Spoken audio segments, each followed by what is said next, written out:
Today we're diving into a dramatic Judiciary Committee moment, Senator John Kennedy grilling DOJ official Matthew Shumate on universal injunctions.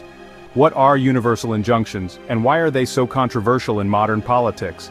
Stick around to see why this debate could impact every American. What is a universal injunction? It's when a federal court issues an order that applies to everyone nationwide, not just those in the case. So even if you're not involved, the decision still affects you. Senator Kennedy asked, "What's the statutory basis for that?" Shumate replied, "There isn't one. Yet judges issue them all the time." Mr. Shumate, what's a universal injunction? Senator, a universal injunction is what we call an order from a court enjoining the government in a way that goes beyond the parties to the case, but applies nationwide or in some cases universally to enjoin the government. Is it sometimes referred to as a nationwide injunction? Yes, it is, Senator. Okay. What's the statutory basis for a federal judge issuing an order that affects people other than the parties before the court? I'm not aware of a statutory basis, Senator. There is no statutory basis, is there? No, Senator. Kennedy asks, "Can you name a Supreme Court case that allows this?" Shumate replies, "I'm not aware of one." Kennedy presses, "There isn't one. No Article 3 authority, no precedent. The judge only has jurisdiction over the parties in the room, so how can he issue orders affecting others?"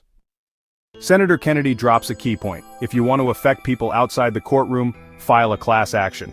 That's what class actions were created for. But not everyone meets the standards. So, some push for a universal injunction instead, because it's easier and has a bigger impact.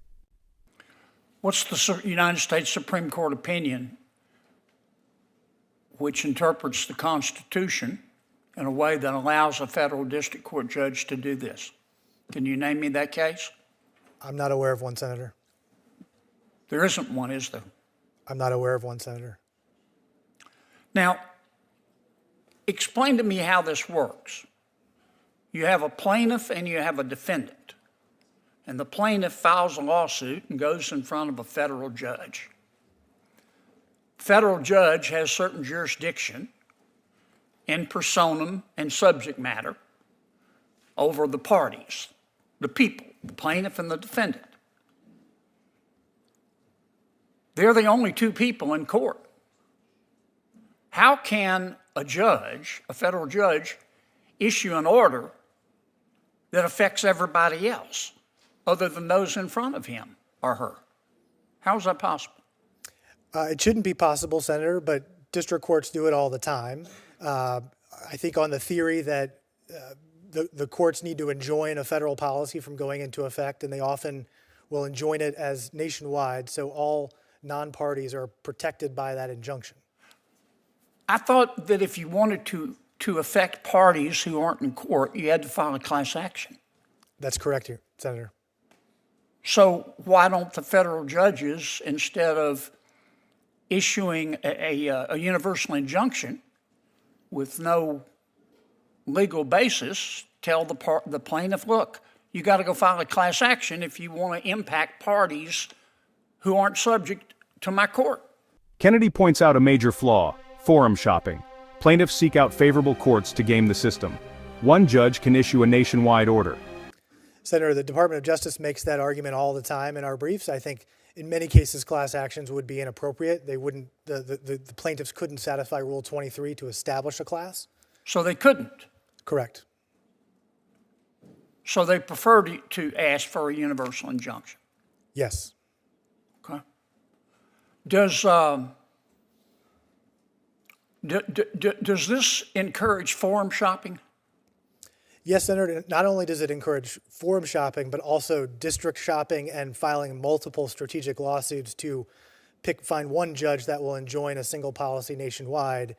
Where if you have 5 lawsuits, a plaintiff, only one of those 5 cases needs to be successful. And both sides, all sides, have used this as a way to forum shop, haven't they? I think plaintiffs, regardless of administrations, will often file cases in the most favorable forum, yes. Okay, we've established that there's no basis in statute and no basis in Supreme Court precedent for a universal injunction. During Trump's first term, 86 universal injunctions were issued, dozens more than ever before. Both parties have used this strategy. No statutory basis, no constitutional authority, no historical precedent, yet universal injunctions are everywhere. As Senator Kennedy said, that's why God created class actions. Only about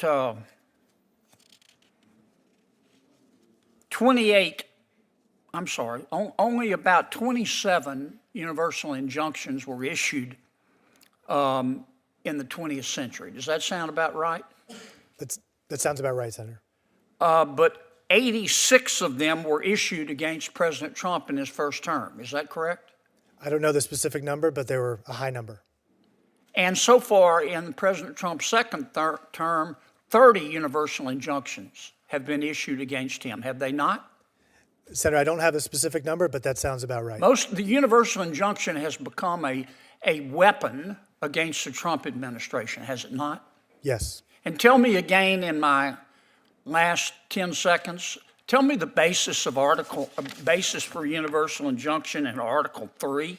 I read Article 3, which defines judicial power. Where does it mention universal injunction?